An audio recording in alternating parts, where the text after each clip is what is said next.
Fala pessoal, estamos em definitivo, começando a nossa live aqui. Vamos esperar o pessoal entrar.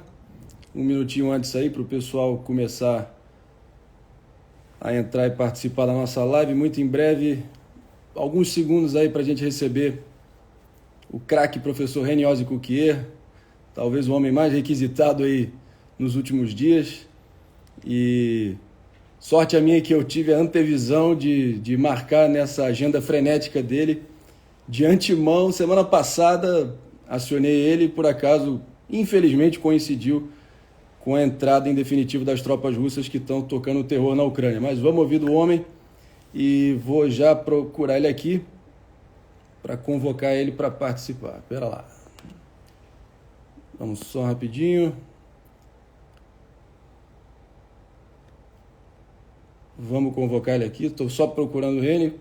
Já se você estiver aí, está enviado o convite para o Reni. E já a gente dá o pontapé inicial aqui na nossa live. 600 pessoas já batendo, realmente é o assunto da vez. A gente lamenta muito.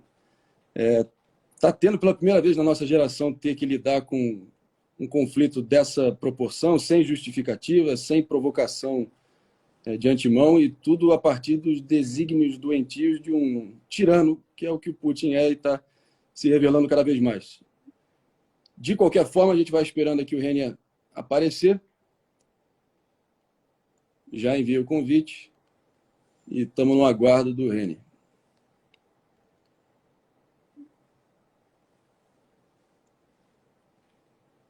Recebi notificação que começou a live do Bolsonaro aqui.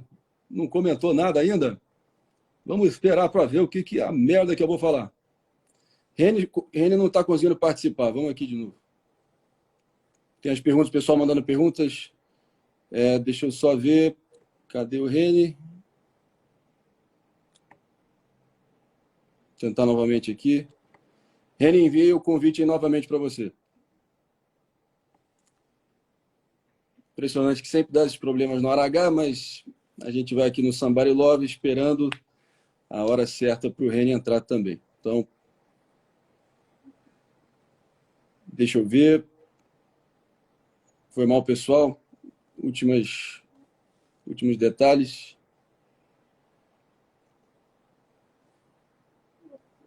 Reni, comenta alguma coisa aqui que eu não recebi o teu pedido para participar. Vamos tentar novamente. Muita calma nessa hora.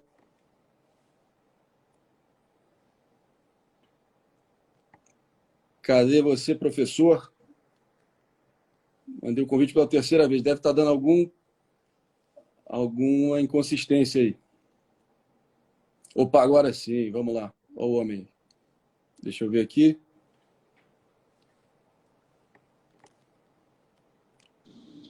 Ah, sim. Agora sim. Agora sim. Beleza, mestre? Como é que você está? Tudo bem? Tudo bem, e Eu só posso você? imaginar como é que você está. Sem dormir, assim, show de horror, né? Mas não é tão horroroso quanto o que está acontecendo lá. Então, cansado, mas é o que eu gosto de fazer, né? Não, e realmente eu já vou direto ao slogan, assim, ou a frase mais impactante que você chegou a declarar nos últimos dias, Jenny, que foi o evento geopolítico mais importante do nosso século. É isso mesmo, em linhas gerais, para a gente dar o pontapé inicial e inaugurar nossa live aqui.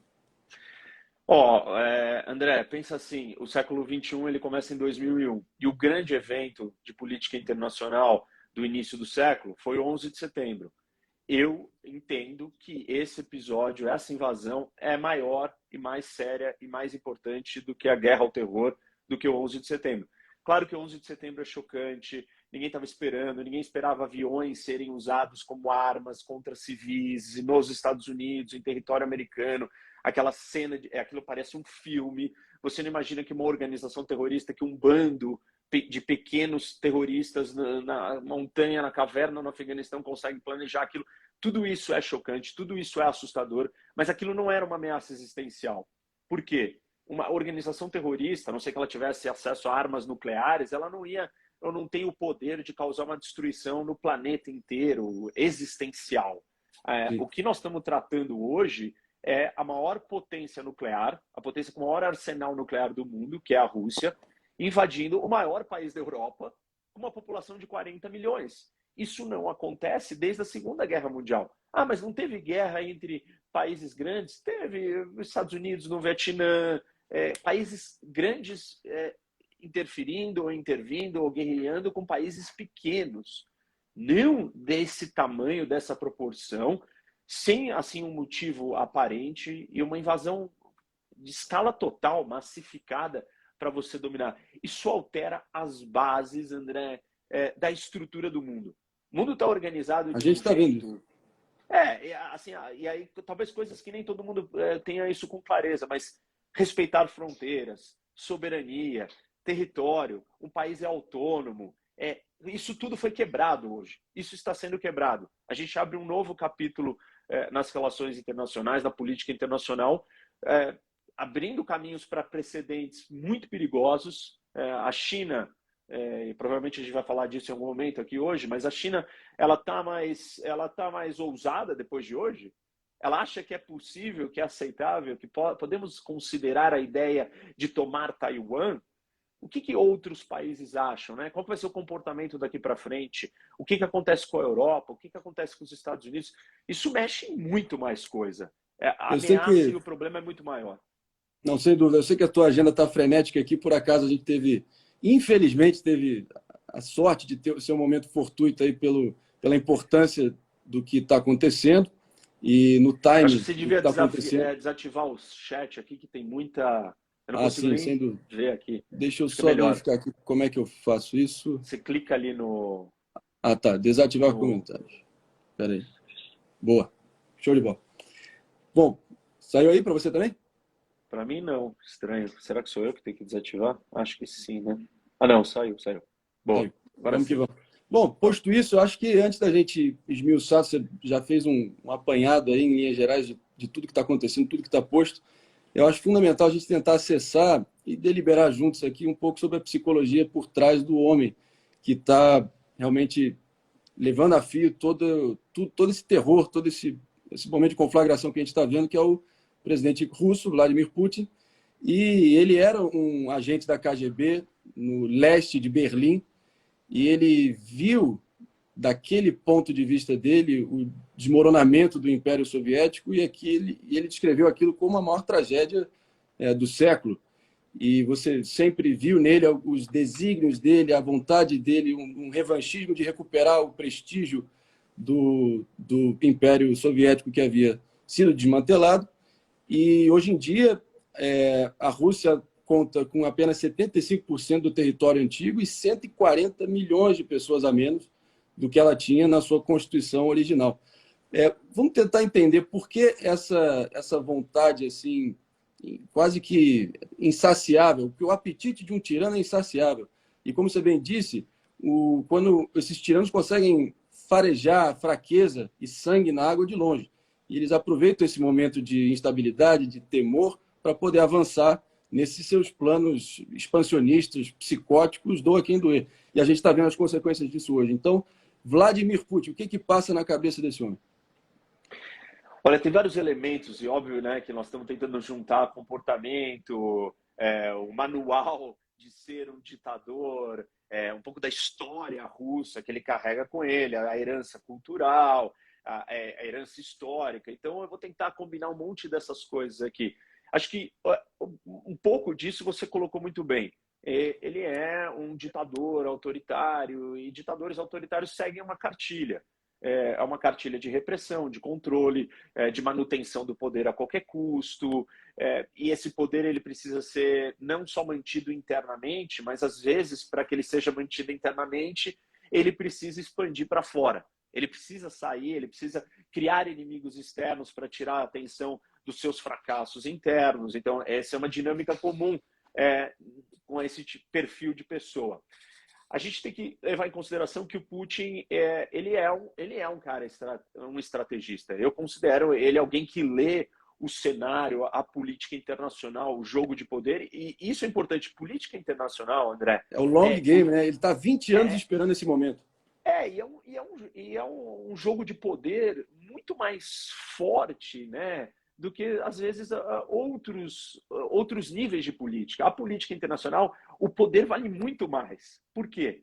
Porque você não tem a força jurídica, a força legal, a força da regra do jogo.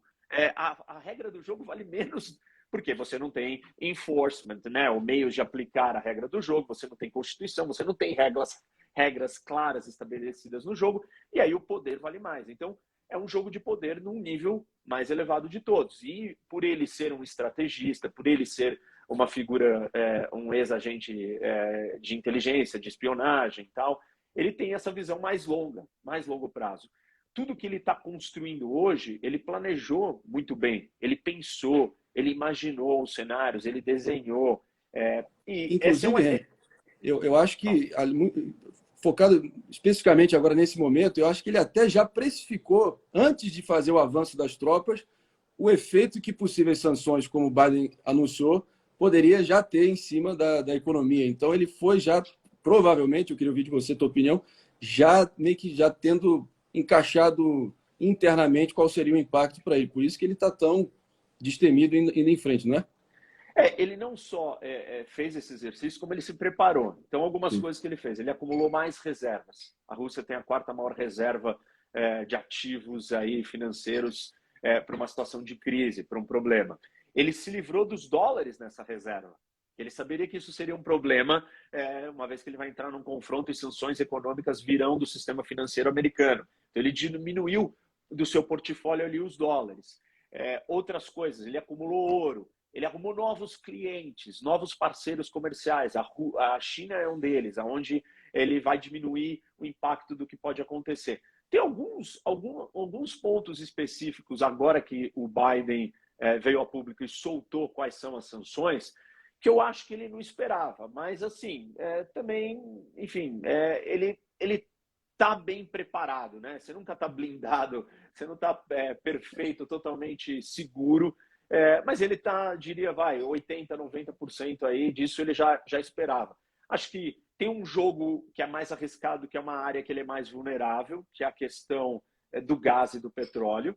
E aí ele faz uma aposta. E esse é um jogo, assim, um pôquer, que ele está jogando com a União Europeia, que é o seguinte: eles não vão me sancionar ou não vão cortar a compra de gás, né, de mim. Por quê? Porque eles dependem. E aí, então, tem uma lógica de mútua perda e ele está apostando com isso. O primeiro sinal da Alemanha é um pouco assustador para ele, porque a Alemanha me surpreendeu, inclusive. Foi corajosa e virou e falou assim: não vou ativar o Nord Stream 2, que é o gasoduto que conecta os dois países. Claro que isso não é definitivo. A Alemanha, daqui um mês ou 2 meses, pode falar: vou Pode reativar. ser. Mas é um sinal de que, de repente, assim, vai ser um cabo de guerra, né? Quem que vai 10 blefar mais bilhões de longe? dólares para a construção do gasoduto, né? 10 Então, bilhões de dólares é o segundo. Isso dobraria a dependência da Alemanha do gás da Rússia, ou seja, né, você dobra esse cordão umbilical aí, e ele está apostando que a Europa não vai querer parar de comprar. Se mas parar, sim, sim. ele tem as reservas dele para resistir por um tempo, arrumou um novo cliente, um outro consumidor, que não é o que mais compra, a Europa ainda compra mais do que ele, vai ser um pouco apertado. Eu acho que tem um padrão, né, Reni? Porque se você vê quando o preço do petróleo está alto, e isso se dá pela alta demanda, pouca oferta, os cofres dele estão cheios e é aí que ele se sente mais no direito ou tem um terreno ideal para poder fazer as incursões dele. Vide Geórgia em 2008, Crimeia em 2014, e você vê a inflação desbragada aí que está comendo solto o mundo afora.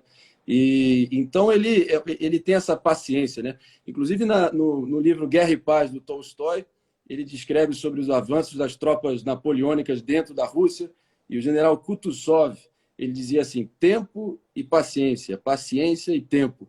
Esses são os dois maiores guerreiros que você pode ter numa guerra. Então ele joga com isso, né? Joga particularmente na questão tática ou da história aí dos russos, o território gigante permite que ele jogue com o tempo e com a paciência, exatamente porque ele tem espaço demais para recuar, para esperar que o seu inimigo, Napoleão, Hitler e todos os outros que invadiam, entrassem dentro do seu território, ele recuasse, esperasse eles estarem desgastados, enfraquecidos para contra-atacar. Eu acho que tem um ponto que você colocou que é bastante relevante, que é, sim, os ganhos que tem com a alta do preço das commodities. E ainda mais para a economia russa, que depende, e o orçamento do governo depende muito do preço. E existe uma conta aí que se faz, ela não é tão precisa, mas se fala o seguinte: com o dólar a 45, você empata. Os russos empatam o seu orçamento, né? O dólar, com o barril do petróleo a 45, o orçamento russo fica empatado. Hoje o barril do petróleo, Tá, a hein? última vez que eu vi, estava em 105, sei lá. Isso. Eu vi, Então aí você 100. imagina, ele tem muito caixa sobrando só do aumento do preço.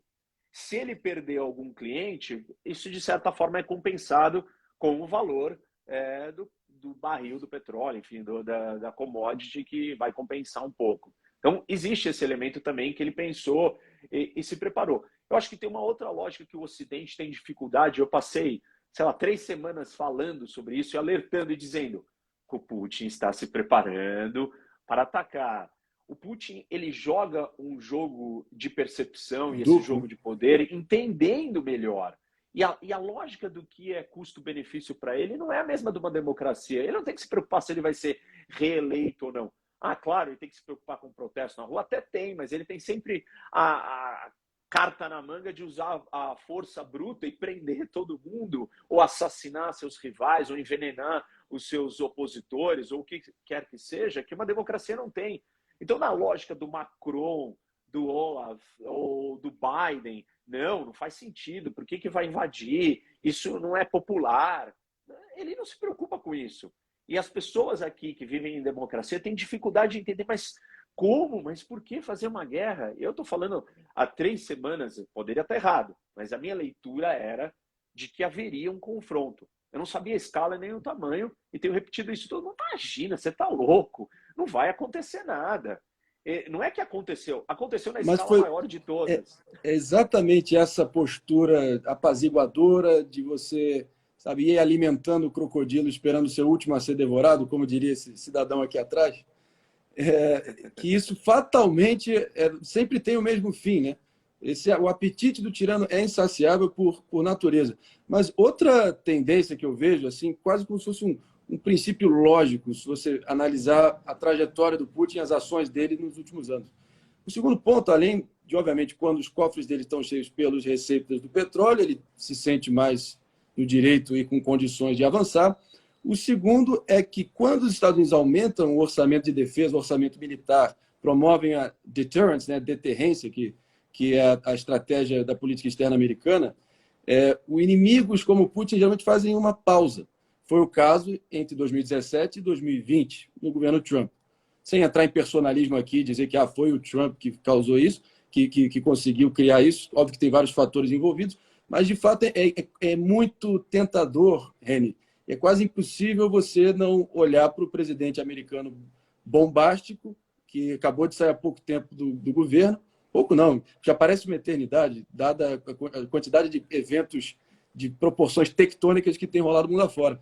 Mas é impressionante como ele, de fato, foi assim irredutível no tratamento com a Rússia, apesar das recorrentes alegações da imprensa contra ele e vários agentes do estamento burocrático americano tentando pintar que havia uma presença russa na campanha do Trump e também no governo dele, uma presença insidiosa ali, regendo o espetáculo. Mas o fato é que ele, de fato, municiou a Ucrânia com armamentos. Além disso, ele também desmobilizou um pacto que havia feito com a Rússia de defesa, né, com termos que estavam assimétricos para os Estados Unidos. E, além disso, teve toda aquela questão do bounty, né, que foi... Na Síria, o Trump também mandou matar alguns soldados russos, e isso foi uma grande polêmica. Como é que você vê agora, 40 anos depois, esse aventurismo bélico russo se dando agora com o vizinho, Eu me refiro aos 40 anos, porque a última vez, de fato, foi no Afeganistão, né, que você também tão brilhantemente aí dissecou na época da cagada toda que deu no Afeganistão. Então, eu queria te passar essa bola para entender se, de fato, é quase irresistível fazer a comparação entre Biden e Trump. Você acha que a política externa americana está francamente, claramente diferente hoje do que estava entre 17 e 20? Eu tenho alguma discordância na ideia de que é a figura do Trump e a figura do Biden.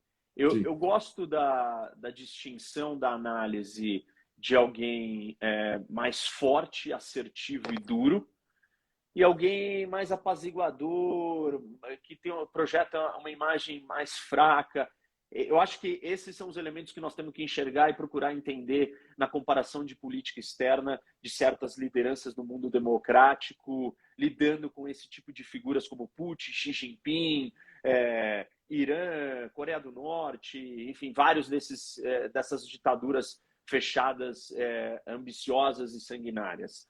Agora, por que eu estou dizendo isso? De uma certa maneira, a percepção do Trump, no geral, com o mundo, era de que ele era um cara mais duro, mas, particularmente com a Rússia, eu não enxergo assim. Eu enxergo que o Trump ele tinha algum apreço pessoal pelo Putin, e isso fazia a relação ali com o Putin não ser tão dura quanto deveria. Até porque hoje, ou ontem, o Trump veio a público e ele falou o seguinte, que o Putin está Sim. indo resgatar. Assim, isso é inconcebível para mim, André. Não existe nenhum republicano na história dos Estados Unidos que vai dizer que o seu maior rival e inimigo está indo lá salvar alguém quando ele está invadindo um outro país. Isso foi uma constante com o Trump, né? Porque parecia que não encontrava eco na retórica, pô, meio quase que pô, Sabe lambendo. onde que a gente A pode retórica e a identificar? prática, a retórica e a prática, entendeu? Isso, eu acho que assim, acho que o exemplo melhor é a postura que o Trump teve com a China. Aí Sim. sim ele foi mais duro e iniciou uma nova dinâmica de relação com a China, sendo duro e mais consistente, que por um acaso essa dinâmica ficou tão consolidada, tão estabelecida dentro do establishment de política externa, dentro das forças ali americanas, que o Biden não recuou em nenhuma das sanções e não mudou a postura. Pode ser que no discurso e na forma ele não seja tão contundente ou duro quanto o Trump, mas ele foi obrigado a dar continuidade a essas políticas de confronto direto e objetivo contra a China. No caso do Putin, eu tenho receio. Eu estou vendo republicanos terem posturas não é de apaziguar, mas Leniente. assim, não é nem uma leniência, pior, é um elogio, elogiosas, achando, Sim. nossa, olha que grande. Isso é muito temeroso, isso não existe na história dos Estados Unidos. A Rússia não será jamais um aliado americano. Você tem uma carga histórica, um se define um pouco por quem é, tendo o outro como rival, e Sim. vai ser sempre assim, isso faz parte da política externa. Agora, tudo isso não dá para negar que o Biden é percebido como um líder fraco. E, obviamente, que o Putin e outros desses líderes que eu citei, de Xi Jinping e Coreia do Norte e tal, vai se aproveitar disso. Então, eu entendo que o Putin lê que ele tem uma oportunidade com o Biden de explorar. Mas eu acho que com o Putin poderia ser perigoso de um outro jeito. Porque ele teria uma oportunidade de fazer uma coisa e ainda ter aprovação, de repente, do Trump. E aí eu falei, Putin, não, do Trump, e eu acho que isso seria mais problemático e mais perigoso. Realmente, acho que os Estados Unidos eles estão numa onda polarizada, Impressionante. enfraquecidos, e isso deixa a maior potência do mundo, que é uma democracia, numa situação fraca. E se os Estados Unidos está fraco, o mundo está à mercê dessas outras forças ditatoriais, autoritárias, expansionistas, dessas grandes nações que estão ganhando um espaço diferente. Você está vendo Rússia e China se juntando, se aliando, e a gente pode falar disso também, que esse é um problema grave, tem uma discussão interessante se eles estão se juntando porque houve erros estratégicos por parte dos Estados Unidos de facilitar que eles se aproximassem, ou eles estão fazendo isso porque eles estão sentindo a oportunidade e sentindo que os Estados Unidos não é mais tão forte. Eu tendo a subscrever aí a segunda tese um pouco mais. Olha, mas a terceira estratégia que garante, pelo menos, o Putin ficar neutralizado, imobilizado, que os Estados Unidos geralmente adota, é quando a OTAN está fortalecida. Mas quando a OTAN está em desordem, o Putin também se torna agressivo. Os Estados Unidos e a OTAN começaram a brigar sobre o Iraque e o Afeganistão entre 2006 e 2009.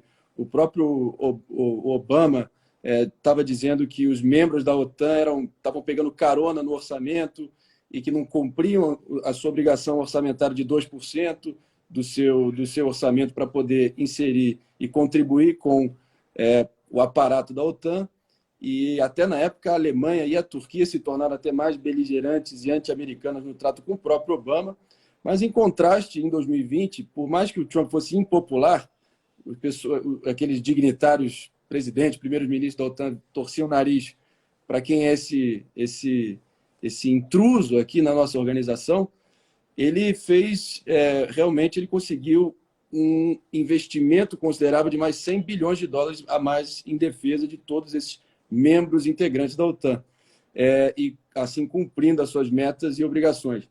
Mas, de fato, se tem alguma explicação que possa tentar decifrar qual é do Putin nessa jogada atual, nessa tragédia atual, foi que ele estava muito receoso que a Ucrânia poderia se tornar membro da OTAN. Se você olhar para os estados bálticos da Lituânia, da Estônia e da Letônia, já fazem parte da OTAN e também eram membros integrantes da configuração original da União Soviética. Então, posto isso, você acha que, junto com a Bielorrússia aí como estado satélite, ali ajudando ele nessa estratégia toda, qual a tua expectativa para os próximos passos nesse tabuleiro ali, regionalmente, no leste europeu? E o papel da OTAN, de modo geral? O que vai acontecer? Primeiro que os países do leste europeu, que são membros da OTAN, como os bálticos, Polônia, e todos que fazem fronteira ali, tão próximos da Rússia e da Ucrânia, estão em pânico, estão desesperados, assustados, precisam de ajuda militar, precisam de uma aliança que funcione, não tem certeza e garantia que a OTAN vai funcionar. Você citou duas operações ou ações ou missões da OTAN no Oriente Médio. E a OTAN não nasceu para cuidar dessas missões lá, ela nasceu com o objetivo de conter o avanço soviético na Europa. Ela é uma aliança militar da Europa para lidar com o problema da Europa, com a segurança europeia. E quando a União Soviética deixa de existir, o inimigo deixa de existir. Então a OTAN começa a perder o seu senso de propósito inicial e ela começa a se dividir em múltiplas missões paralelas ao redor do mundo. E isso começa a incomodar alguns países. Ela perde aquele senso de unidade. Nós fomos criados para isso e nós temos que ir para lá. Ah, não, agora nós estamos indo para cá. E vários membros, não, mas peraí, para lá eu não quero ir. Enfim, e a OTAN começa a enfraquecer e perder o seu sentido. Mas parte disso é porque ela não tem mais, ou não tinha mais, o inimigo, que foi a origem do porquê ela foi criada. Quando o inimigo começa a ressurgir, existe um movimento natural, e talvez é isso que nós temos que observar daqui para frente, se vai acontecer ou não. Será que a OTAN agora, com a Rússia ressurgente, agressiva, não vai se juntar e falar, opa, a nossa missão original, o nosso propósito original está recolocado. Então, pode ser que isso seja a solução da OTAN. Além desse problema de missão, de objetivo, de clareza por que ela existe, você tem o que você colocou também, que é a questão de gastos com defesa. A OTAN é uma aliança militar. Como é que você tem uma aliança militar que os seus membros não querem gastar com defesa? Não faz sentido nenhum. E aí você tem o famoso free rider, né? Você tem gente pegando carona de graça. É porque eu falei, assim, a carona. Eu não pago nada, mas eu me protejo com essa aliança. Eu posso sempre contar com o tio Sam lá para me dar retaguarda quando o bicho pegar, não é isso? E quem é o clássico dessa história aí, de muitas maneiras? A Alemanha. A Alemanha é isso, porque, claro, por uma questão cultural, histórica também, do resultado da Segunda Guerra Mundial, destruição toda que houve. A Alemanha adotou uma postura pacifista, antimilitarística, não tem política externa mais agressiva ou mais firme, porque também não quer criar incômodo com ninguém. Mudou o paradigma de operação da Alemanha. Mas, dentro de uma realidade como a de hoje, com uma Rússia agressiva, isso será cobrado da Alemanha, isso será cobrado dos outros países dessa aliança. Vocês vão gastar em defesa? E aí não é assim, tipo, o presidente, o primeiro-ministro, o líder, fala, não, eu vou gastar. Não, não. A população desses países tem que querer gastar em defesa. Tem que entender que tem um vizinho gigante que não tem limites e que, sim, a racionalidade dele funciona diferente e ele está disposto a usar a força para conquistar o que quer. Isso nós não sabemos como é que vai se desdobrar. Eu estava conversando hoje numa outra live mais cedo e a gente estava conversando exatamente disso. Será que a população alemã vai mudar? A opinião pública da Alemanha vai mudar e falar assim, está na hora da gente gastar com defesa? E aí tem uma outra preocupação ainda mais longe, que é como é que será que o resto da Europa vai enxergar uma Alemanha militarística, né? Ou gastando com defesa a mais? Será que isso vai incomodar alguém? Será que isso vai gerar medo, preocupação? Será que isso vai reativar ímpetos mais agressivos na Alemanha? Claro, essas considerações elas não podem ser tiradas da equação, porque você tem elementos históricos gravados em todos que viveram aquilo ali. Eu acho que os Estados Unidos, a OTAN não funciona sem os Estados Unidos. E esse é um outro elemento que todo mundo tem que entender. Não adianta só os europeus gastarem com defesa. Se os Estados Unidos não estiverem ali, não vai funcionar. E aí essa é a minha crítica à política do Trump. Porque se ele vir e falar assim, se virem, eu não quero saber da OTAN, desculpa, a OTAN sozinha, nem que todos os europeus se juntem, ela dá conta do recado. Então, ele não pode abandonar. Ele pode ser duro e falar, vocês têm que começar a pagar a conta também. Até aí tudo bem. Mas ele não pode abandonar o barco completamente, porque abandonar o barco completamente não é criar um problema para a Europa. É criar um problema para o mundo livre, para o mundo democrático, para o mundo ocidental.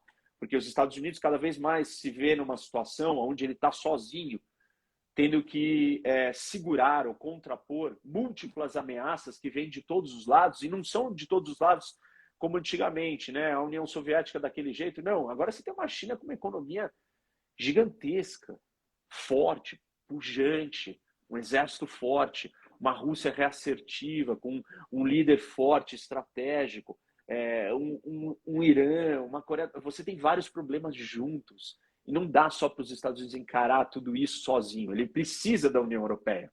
Aliás, a base da paz que nós temos desde da Segunda Guerra Mundial é fundamentada nessa grande aliança entre Europa e Estados Unidos e, de uma certa maneira, o Japão na Ásia, pacificado também, incluído na economia mundial. Isso deu conta do recado. Só que o mundo está mudando.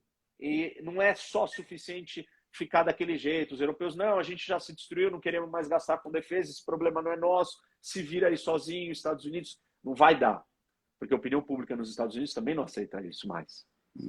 Definitivamente não aceita, mas, de fato, a gente também fica diante dessa guerra de personalidades, né? De um lado, o Biden, que a gente já fez uma descrição, que projeta ser mais tépido, anímico, fraco, titubeante, e o Putin, finalmente, agora, montado num urso aí, com o peitoral de fora. Esse tipo dessa propaganda, quase que essa semiótica, né? É impossível não influenciar os rumos aí do tabuleiro geopolítico.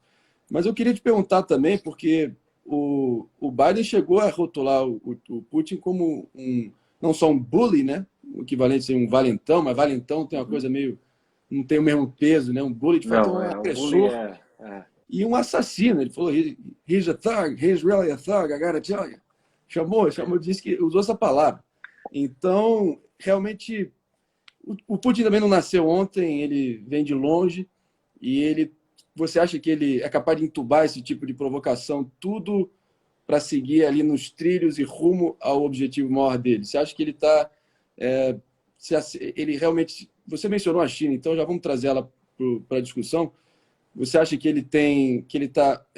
sabe, a organização interna dele se dá única e exclusivamente com Lavrov e todo o Duma, ou ele de fato tem, você acha que há alguns aliados estratégicos como a China, que estão ali, sabe, norteando os passos dele, e esses passos atuais também estão em conjunto acontecendo com uma estratégia maior desse novo eixo, vamos dizer assim, Rússia e China, que está começando a se formar. Você acha que Taiwan é a próxima na linha? Olha, eu acho que a China ela é uma ameaça muito maior do que a Rússia, obviamente, né? Pelo tamanho da sua população, pelo tamanho da sua economia, pelo tamanho da sua força militar. Ela só não tem tantas bombas atômicas quanto a Rússia, mas ela é uma ameaça maior. É, o Xi Jinping, ele está construindo e se preparando, e a gente não viu ele ser tão agressivo ou assertivo quanto o Putin ainda. Então, nesse sentido, o Putin ele projeta mais ameaça, mais problema. A China ela está comendo pelas beiradas, ela tem um plano estratégico mais de longo prazo ainda. Temos que lembrar que o pensamento de vencer a guerra antes dela começar, que vem do Sun Tzu, que é um dos pais da guerra e da estratégia de origem chinesa, e da onde a política estratégica chinesa se baseia muito, uma das frases mais famosas ou dos axiomas ali do Sun Tzu o ápice da guerra é você vencer ela antes de começar. Como é que você vence ela antes de começar? Você movimenta todas as suas peças, você enfraquece todo mundo, você não precisa travar, entrar numa batalha real. Então a China joga um jogo diferente do Putin. O Putin é o bully, né? Ele é o cara mais mesmo sangue no olho, objetivo e direto quando precisa ser. Eu acho que esses dois países eles estão se juntando, e não estão só eles, mas está nascendo uma coisa meio involuntária, sem querer, e que está se tornando uma coisa organizada, que é uma aliança focada em desestabilizar a arquitetura do mundo construída pelas democracias ocidentais, né? Que é pós-Segunda Guerra Mundial. Então você tem essa arquitetura, as instituições que a gente conhece, as regras do jogo como foram criadas, alguns tratados, alguns códigos que não podem ser desrespeitados. E eles estão percebendo que eles têm que desafiar isso, que eles estão interessados em desafiar. E esse trabalho está começando a ser feito em conjunto. E isso é perigoso. E o que aconteceu agora, há pouco tempo atrás, quando o Putin foi visitar o Xi Jinping ali na Olimpíada, é um sinal disso. Pela primeira vez, os dois saem a público e fazem um pronunciamento conjunto, falando de coisas totalmente alinhadas. Isso é assustador. Hoje a gente viu, teve notícias que aviões chineses invadiram o espaço aéreo de Taiwan. Essas provocações são comuns. A Rússia faz isso todo dia nos países escandinavos. Ela invade o espaço aéreo da Finlândia, da Suécia, da Noruega, o tempo inteiro. E ela provoca. Eles fazem esse tipo de coisa e a China também faz isso. Então isso não é uma novidade. Mas fazer hoje são pequenos sinais, indícios. Eu não acho que... Assim, claro, aí seria, como eu tenho dito, se isso acontecesse, a China invadir Taiwan nesse momento, agora, no meio dessa crise, aí sim nós estamos no mundo... Aí o olho do furacão total. Aí nós entramos quase com um reset jogo, global. num outro nível. Eu não acho que isso vai acontecer, mas, assim, não dá para descartar que esses países estão trabalhando em conjunto. E isso é muito ruim, porque o Ocidente, as democracias, elas estão divididas internamente e externamente. Se ela está dividida interna, ela dificilmente consegue vir com uma mensagem coesa para fora e se juntar com a Alemanha, junta com a França, junta com o Reino Unido, junta com os Estados Unidos, junta até com o Brasil. O Brasil não é democracia. O Brasil tem que estar participando desse time, não do outro time. Ou não dos outros, desses outros projetos ditatoriais e autoritários. E é isso que me preocupa, que nós estamos deixando, e do mesmo jeito que a gente apaziguou o Putin para ele chegar até onde ele chegou, e do mesmo jeito que nas últimas 3 semanas todo mundo assistindo a mobilização, então não falando, não, isso não vai acontecer. E eu tenho medo que as pessoas não percebam, que os governos, que as populações, que a opinião pública não perceba. Não, isso não vai acontecer, a China e a Rússia não vão se juntar, eles não querem acabar com o mundo. Eles têm os objetivos deles, se for preciso usar a força, não me parece um problema. Mais cedo ou mais tarde eles revelam a verdadeira natureza deles, né?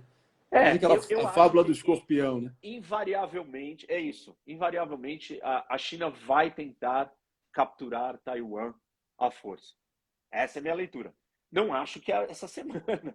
E aí entra a Austrália na equação também, que tem um compromisso muito grande entra com Austrália, Taiwan. entra Japão, aí Estados Unidos entra de verdade, porque os Estados Unidos vai defender Taiwan, ele vai proteger a ilha, ele vai ajudar com soldados americanos, com a força naval americana, porta-aviões, submarinos, marinha americana vai estar Mas em volta. não vamos se antecipar, vamos esperar chegar até lá, a gente repete a dose aqui na live. Tá bom. Mas, enquanto isso, eu queria te perguntar, Reni, porque fiquei pensando, me colocando no teu lugar, eu sei que você está em cima do lance de cada novo episódio, cada novo desdobramento você está acompanhando aí no detalhe, mas eu queria saber aí, a nível pessoal, do nada o Twitter, todas as redes sociais acabaram revelando uma série de especialistas em geopolítica e política externa. Você que de fato como é que você está enxergando esse novo engajamento das pessoas e querendo saber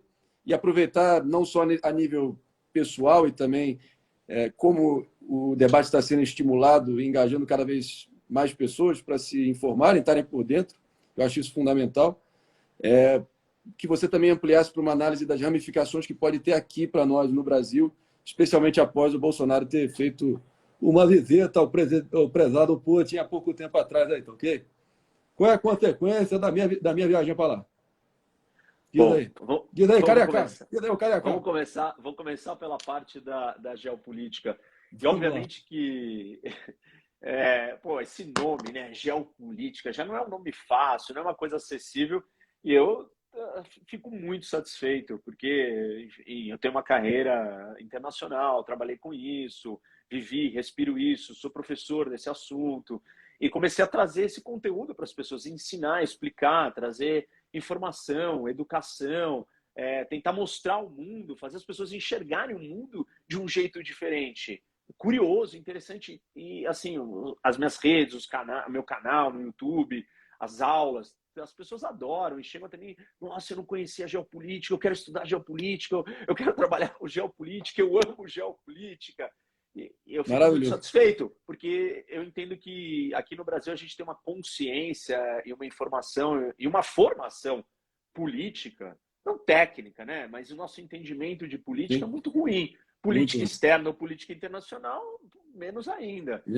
Então, parte do meu trabalho, não só como representante público e tal, como deputado, mas é trazer consciência, trazer informação, é tentar melhorar a cultura do todo aqui. Senão a gente nunca vai ter debates mais elevados de política e muito menos de política internacional. Qual é o papel que o Brasil quer ter no mundo? E aí eu já faço o link e conecto com a sua pergunta, né? Porque a visita do Bolsonaro, ela parece para quem está olhando de fora, não. Por que a gente não vai falar com a Rússia? É importante para o Brasil. Eu repito isso o tempo inteiro. O Brasil tem que fazer negócio com todo mundo.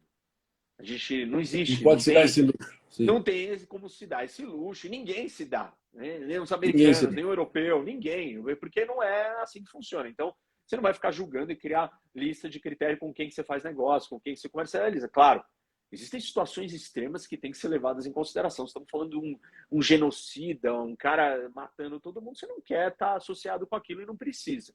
Mas, no geral, eu acho que o Brasil tem que falar com todo mundo. Mas qual é a hora que você fala? E como você fala? Esse é um dos pontos mais importantes sobre a política e a política internacional, e você está citando aí vários exemplos, o Putin no urso, o Putin sem camisa, a semiótica, a forma na política internacional, como na política normal, faz toda a diferença. Então, você estar ao lado do Putin 3 dias antes dele invadir e criar o maior colapso da ordem internacional que a gente conhece depois da Segunda Guerra Mundial, é um sinal muito claro. Um sinal do quê? Eu estou do lado dessa pessoa. Ah, não, mas já estava agendada a viagem. Tá bom, estava agendada. Então o que você faz? Você liga para o presidente da Ucrânia e fala, olha, eu vou visitar o Putin, eu tenho uma agenda com ele, o Brasil tem interesses econômicos com o Putin, ou com a Rússia, é muito importante esses nossos interesses, mas, dado o contexto do que está acontecendo, eu queria fazer uma visita para vocês, Ucrânia, também. E pronto, o que você sinalizou? A segunda maior produtora de grãos do mundo, certo? Também. exato, e também produtora de várias outras coisas que são importantes. E o Brasil pode ir lá e visitar a Ucrânia. E aí, o que o Brasil demonstra? Neutralidade, equilíbrio, igualdade de tratamento. Aí você fala, não, mas não dá para comparar a Rússia com a Ucrânia. Em condições normais não dá. À beira de um conflito deste tamanho, você tem que comparar, senão você está mandando um recado. E aí você sai numa coletiva, na sequência de encontrar com o Putin, e fala o seguinte: o Putin é um homem de paz. Assim, é um homem de paz. Ele não sabia que ele invadiu. Você não precisa saber. Tem 200 mil soldados na fronteira e só se fala disso no mundo inteiro. Tudo que você não precisa dizer, ou que você não pode dizer, ou que não tem cabimento ser dito ele é um homem de paz. Aquele Não, momento não está sendo claro que ele não é um homem de paz. Você não precisa esperar a invasão para ter certeza que ele não está sendo um homem de paz. Você não precisa dizer isso. É A não ser deboche. que você realmente queira sinalizar que o Brasil quer estar com a Rússia. E aí a crítica não é a pessoa, a crítica é a política externa, que eu acredito que o Brasil tem que ter. Eu acredito que o Brasil não pode, no momento de uma guerra, de uma ruptura dessa proporção, estar ao lado deste Tá grupo maluco. de ditadores. Sem Nós dúvida. somos um país Sem dúvida. democrático, nós não nos envolvemos com conflitos internacionais, nós somos pacifistas, nós somos neutros. Não tem cabimento o Brasil fazer isso. E pegou muito mal. Os americanos criticaram, vários outros falaram, a imagem do Brasil já não é boa lá fora. Você acha A que, gente não você acha precisa que, disso. sim, você acha que pode, você está vendo aqui os impactos nos mercados, você vê o Brasil pelo menos o agro de modo geral, se beneficiando dessa conjuntura e das consequências que a gente está tendo desse conflito, que notadamente é parte ali da coalizão do eleitorado mais fiel do atual presidente. Você acha que essa postura dele ainda... Ele tá fazendo uma live simultaneamente com a gente aqui, então ele deve estar, obviamente, endereçando. A gente não sabe qual foi qual groselha ele pode ter dito, O para que ele está variar, falando na live? mas a gente vai descobrir assim que sair daqui, o pessoal já deve estar por dentro. Mas você acha que pode ter algo a ver ou posso estar sendo cínico demais aqui em tentar Não, associar uma coisa a outra? eu acho assim que as vantagens que o agro brasileiro pode estar tendo com a situação não são construídas pelo Brasil, É pela né? conjuntura. Isso, é É a pela conjuntura bigorna da maior. realidade. É. Tipo, o aumento do preço dos grãos vai vir se o maior exportador de trigo do mundo, que é a Sem dúvida. Rússia, está no meio de uma guerra. E a Ucrânia, que é um grande produtor de grãos também, está sendo invadida e a população inteira não pode trabalhar. A Ucrânia está em estado de emergência. Aliás, o presidente acabou há pouco de mencionar que todos os homens do país, de 18 a 60 anos, estão proibidos de abandonar o país. Alistamento obrigatório, eles vão ter que lutar, vão ter que ir lá lutar. Então, essa conjuntura ela afeta o mercado todo. Existe uma preocupação com a questão da Rússia, que é o fornecimento dos fertilizantes. A Rússia é um Sim. grande produtor, o Brasil depende desses fertilizantes de fora, isso afeta o agro. Mas aí eu acho que isso é justificável o suficiente para você dizer: não cancelarei a viagem, porque é importante, não quero criar um mal-estar, porque se o Putin está nesse momento delicado, querendo passar recado para o mundo inteiro, e eu cancelando, ele pode encrencar com o Brasil. Tá bom, mas aí, eu já disse, eu já dei a alternativa. Vai lá e visita a Ucrânia. E pronto, e trata Pronto. com a Rússia da questão dos fertilizantes e está tudo certo. Então, eu acho que tem questões ideológicas, personalistas. E esse é um problema do Brasil, né? A nossa política externa, quando ela ganha alguma projeção grande, na maior parte das vezes, no período mais recente aqui histórico, por decisões personalistas dos nossos líderes, e com cargas ideológicas muito grandes, seja o Lula querendo se aproximar do Irã para resolver o problema Ele nuclear era colado no iraniano, Ahmadinejad. isso colado no Ahmadinejad, uma aberração, um absurdo. Ou o Bolsonaro achando que o Putin é um cara forte, uma vez que ele não tem mais o Trump como amigo, o Trump não está mais lá. Então não é uma relação do país, é uma relação pessoal. É uma relação do que ele acha legal. Não, o Putin é um conservador como eu, ele carrega os valores cristãos. Então, enfim, esse tipo de política externa é muito ruim para o Brasil. O Brasil é um país muito grande, ele precisa, enfim, ser pragmático, ter clareza quais são as linhas que nós queremos seguir. Não, perfeito. Agora, entrando nos nossos 10 minutos finais aqui, Isso. acho que acabou que o meu roteiro inicial aqui foi virado de ponta cabeça, porque eu estava projetando Traz fazer... ele aí o que faltou. Não, sim, fazer uma atualização em loco do que está acontecendo efetivamente lá. Depois eu ia falar dos impactos regionais, as consequências continentais e as ramificações globais. Acabou que a gente falou sobre o big picture primeiro e agora eu quero afunilar aqui, focalizar especificamente no noticiário de ontem, que foi uma coisa avassaladora. Talvez na nossa geração, sem dúvida alguma, nada parecido com uma invasão de uma potência num Estado soberano, sem um pretexto muito bem definido. Isso foi realmente uma novidade. Óbvio que a gente lembra do 11 de setembro, das guerras no Iraque e no Afeganistão, e o passado é prólogo, o passado deixa lições, certo? E diante disso eu queria te perguntar, não só a tua análise do que aconteceu de ontem para hoje, o que você achou mais relevante? A Ucrânia já está devidamente tomada, ele está querendo, de fato, deixar Kiev ali como último ponto que ele vai tomar. A gente está vendo muitos correspondentes internacionais fazendo a cobertura direto de pontos estratégicos país afora. Mas, diante disso, não só sobre o itinerário da cronologia de ontem, que eu queria que você me falasse um pouco como é que você viu isso, mas aproveitando para também colocar uma questão aqui para você avaliar a partir da sua experiência, que é a seguinte: se a gente tomar o Vietnã, a Argélia, o Iraque e o Afeganistão como exemplos, superioridade militar não necessariamente significa vitória. Naturalmente, uma potência militar começa a guerra triunfal com apoio popular. Naturalmente, o país que está sendo invadido começa a germinar ali facções, guerrilhas que começam a tentar se contrapor ao poder opressor, e na qual tanques e mísseis acabam que ficam inúteis, né, nessa conjuntura. Então, a guerra se estende, a potência vai se extenuando e acaba humilhada. Você acha que o Putin, nessa toada dele lunática rumo a recriar o Império Soviético, ele está afadado ao mesmo destino? Olha, eu acho assim, vamos olhar para os elementos, né? O que está em jogo? O primeiro deles é o moral das tropas. Perfeito. E esse é um elemento muito forte numa guerra. Qual a sua disposição de lutar? Até onde você está disposto a ir? Quanto você aguenta? Pelo qual razão você está lutando em primeiro lugar? E essa pergunta, se você fizer ela para um ucraniano, não é a mesma coisa do que você fazer, ou ela não tem o mesmo peso do que você fizer ela para um russo. Você virar para o soldado russo, por que você está lutando? Não, porque isso daqui era a antiga Rússia, sei lá, era, mas não é mais, e o Putin. E você perguntar para um ucraniano, por que você está lutando? Fala, porque aqui é a minha casa, essa é minha terra.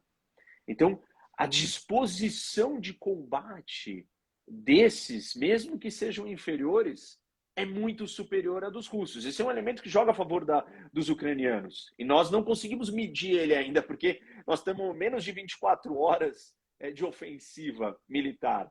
Nós temos poucas horas ainda do início desse confronto. Mas foi avassalador, hein? Foi avassalador, mas assim, dada a desproporcionalidade, a assimetria de forças que existe entre um lado e outro, esse primeiro avanço naturalmente seria. Agora, e dentro da estratégia militar, a gente olha para isso e se chama ponto de culminação. Eu vi muito especialista comparando a Operação Desert Storm no Iraque, do que as tropas americanas fizeram, né? Que foi para avanços muito chegar rápidos. chegando. Mas você tem um problema quando você avança muito rápido. Você sobe muito e você se estendeu demais e existe uma curva natural de queda. Porque não existe sustentação que você só caminha para cima, entendeu? Na mesma velocidade. Você precisa corrigir esse avanço tão rápido. E essa correção vai vir com... precisa reabastecer, precisa dormir, precisa comer, precisa consertar as máquinas que quebraram, precisa trazer mais munição de novo.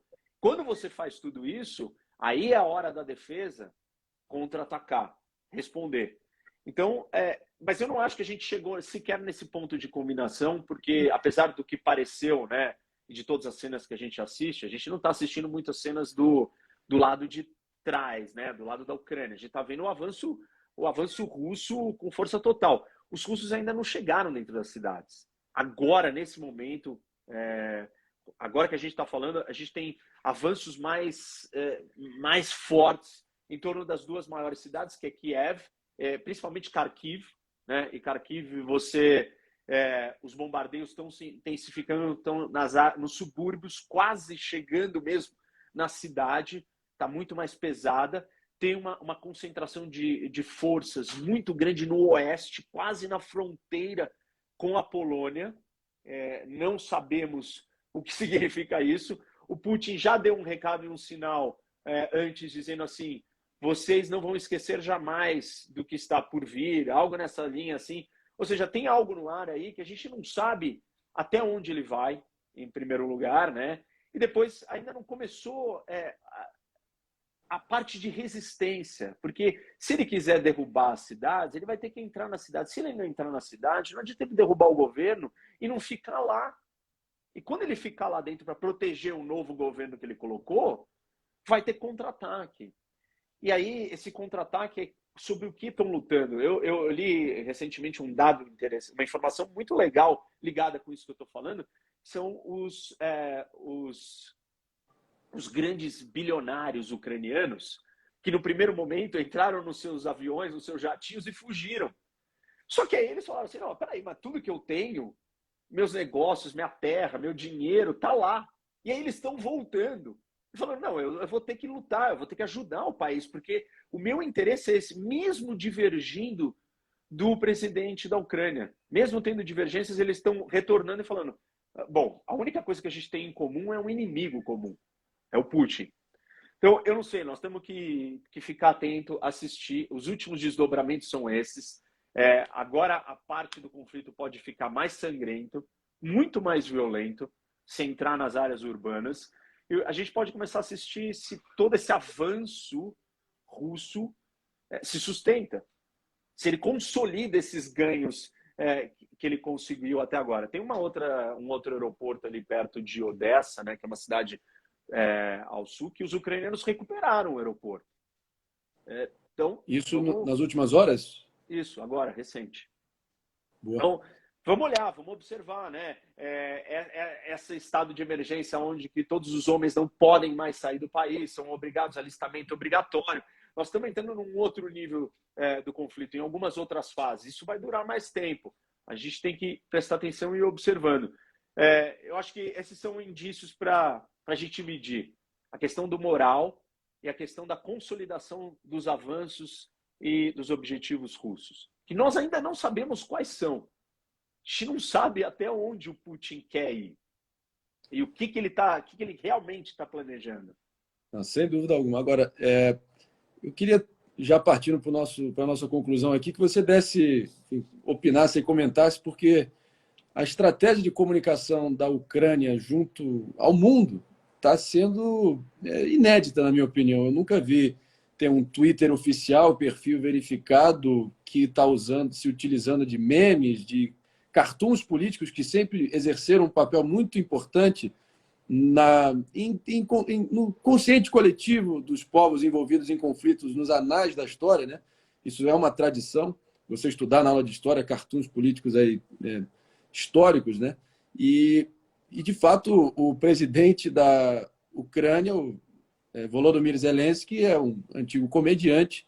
E você acha que tem muita gente querendo colocar isso na conta dele, esse estado de coisas, e desdenhar dele como ele um mero comediante, e só por isso que o Putin se sentiu realmente instado a poder avançar e fazer o que está fazendo.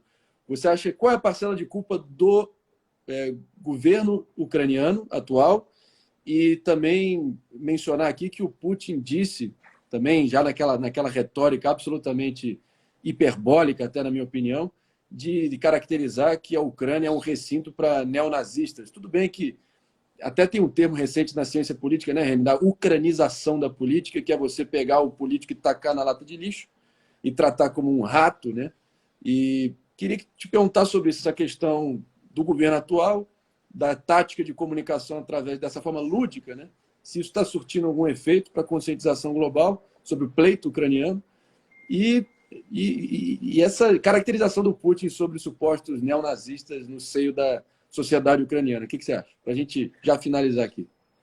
Eu vou ser bem breve, que eu também vou ter que sair, ter Show uma de bola. outra para dar continuidade aqui. O cara tá impossível, meu amigo. Obrigado, vamos que vamos. Já dando tons finais então, da nossa live aqui. Existem sim grupos neonazistas dentro do protesto que começou na Ucrânia, Euromaidan. Existiam grupos neonazistas, existem, não são a maioria, são uma minoria, eles estão ali dentro. O Putin usa isso como parte da sua construção, da sua narrativa, dizer que é tudo isso, não é tudo isso, uma parcela pequena, estão ali, existem em todos os lugares, em todas as sociedades, infelizmente, também estão ali dentro, e o Putin tenta distorcer isso. O Twitter, né, ou as outras formas, acho que a Ucrânia precisa chamar a atenção do mundo. E eu acho, assim, eles precisam conectar com as pessoas. E o jeito são nas redes. Acho que é interessante, assim, não vi nada problemático. Eu acho que ele está tentando chamar atenção e eles precisam chamar a atenção das pessoas. E qual que era a primeira parte? Era o nazismo? E o Zelensky, o atual governo, se há algo específico sobre esse governo lidou a esse estado de se ele é parte do problema. Olha, eu acho que ele foi muito habilidoso. Primeiro que ele ganhou a eleição com uma maioria assim gigantesca. Esmagador. E isso é difícil num país dividido. Todas as outras eleições foram claramente polarizadas. Ele não fez isso. Ele sinalizou que ele ia tentar fazer um acordo com a Rússia, mas percebeu que o Putin não quer acordo, o Putin não quer neutralidade, o Putin quer completa submissão. Achei que ele foi muito corajoso em continuar falando, não, eu não vou ceder, peraí. E ele está fazendo o que ele pode, né? Tem que levar em consideração que a Ucrânia está sendo desestruturada e desmantelada desde 2014. Foi anexada a Crimeia e depois o movimento separatista no leste da Ucrânia já começa em 2014 na sequência. Então, ele está governando um país em guerra, né? Um conflito de baixa intensidade com os russos desde então, cheio de problemas, com muita corrupção, com oligarcas, com uma estrutura econômica herdada da União Soviética. Eu acho que dentro das condições do que ele tem, eu não acho que ele é o problema. Eu acho que ele está tentando gerenciar uma crise, uma situação muito complexa, é muito difícil. A Europa não quer ajudar, os Estados Unidos não quer ajudar, ele tem do lado o Putin querendo destruir ele. Pô, não é fácil, imagina você estar nessa situação. Eu vou te liberar aí, que eu sei que você está ultra requisitado, mas só aqui, última pergunta, concluindo direto ao ponto, você acha que então, a partir do avanço russo, você acha que a meta maior é literalmente redesenhar o mapa e a Ucrânia na extensão territorial completa, o perímetro inteiro da Ucrânia, virar mais uma extensão russa, territorial russa? É isso. Eu acho que ele vai chamar de Rússia, ele vai criar como se fosse um satélite com o governo dele. Não vai ter esse nome formal, não é um pedaço da Rússia, mas é uma continuidade, uma república, um estado, né? Uma província da Rússia. Eu acho que é isso que ele quer. Se parar só aí. Eu tenho que ir. Vai que vai, meu querido. Obrigado demais aí pela presença. Foi sensacional. Agradeço a toda a nossa baita audiência. E segue aí que você está prestando um serviço inestimável para todo mundo. Valeu, irmão. Vamos lá. Quem estiver aqui e quiser continuar, vou começar em outra, gente. Até mais. Valeu, Reni. Obrigado, irmão. Valeu, né? Abraço. O Reni vai saindo. Boa. Bom, agradecer a todo mundo aí de coração pela presença. Foi muito informativo. Espero que vocês tenham gostado. E todo mundo que está me acompanhando, eu acabei de entrar no Telegram também, onde a gente vai estar anunciando os nossos próximos movimentos de carreira, de vida. Por favor, me sigam lá no André Marinho no Telegram. Muitos novos conteúdos exclusivos, uma interação diária. E eu tenho certeza aí que vocês vão gostar. Seja o que Deus quiser, gente. É realmente muito imprevisível o que está acontecendo. Mas a história deixa algumas lições que a gente pode se basear e tentar projetar o que de fato vai acontecer no futuro. Então, tive a sorte de poder ter agendado esse encontro com o Reni uma semana atrás e acabou coincidindo com esse momento de eclosão, desse ápice de tensão lá na Rússia. Mas que Deus esteja com o povo ucraniano nesse momento e que o estrago seja minimizado o máximo possível. Então me sigam em todas as redes sociais. Vou estar fazendo com mais frequência todos esses conteúdos, essas participações, essas lives informativas e sempre com o bom humor aqui, que é a nossa marca registrada. Então, agradeço demais, boa noite a todo mundo e vamos seguir acompanhando aí atentamente os próximos desdobramentos dessa loucura toda. E é isso. Seguimos juntos, pessoal. Obrigado.